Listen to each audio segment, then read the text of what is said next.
simply coming out of one part of life and going into another, clinging to one but unable to stop themselves from slipping into the other. And they don't know what to think about it. Is this the end of everything they know to be good and fulfilling in life? Should they simply defer to the inevitable and accept their weary state? Or is it only the beginning of a whole new kind of life? Are they at the moment of purposelessness? Or is it the purpose of life only now becoming visible? Since many of us might spend nearly as many years out of the workforce as in it, it is surely necessary, surely right, to give thought to what these years hold, what they demand, what they have to offer us all. But that depends on whether or not we know what to look for as they come. The thing most wrong about this book could well be that I may be too young to write it. I am, after all, only 70. So in the interest of full disclosure, I reserve the right to revise this edition when I am 90. For now, however, I will write about what it feels like to be facing that time of life for which there is no career plan.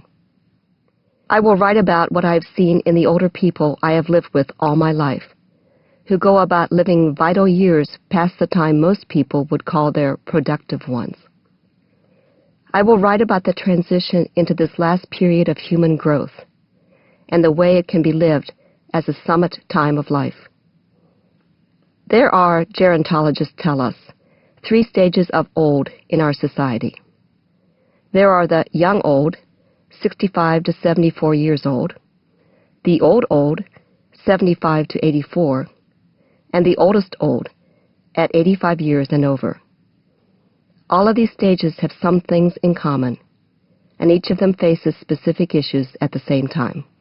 Unlike early life, life from birth to the age of 21, relatively little has ever really been known about older age. In fact, gerontology as a science, the study of the biological, psychological, and social aspects of aging, didn't even begin until after World War II. Up until that time, any interest in age concentrated entirely on the means of prolonging youth or reversing the effects of aging.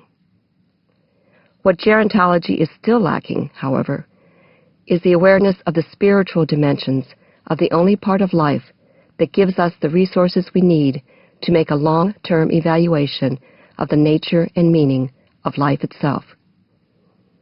I will write about life beyond its physical dimension, to its spiritual development. In fact, as the physical dimension of life diminishes, the spiritual dimension commonly increases. But I will not be writing about the physical changes that come with age, as important and impacting as these are.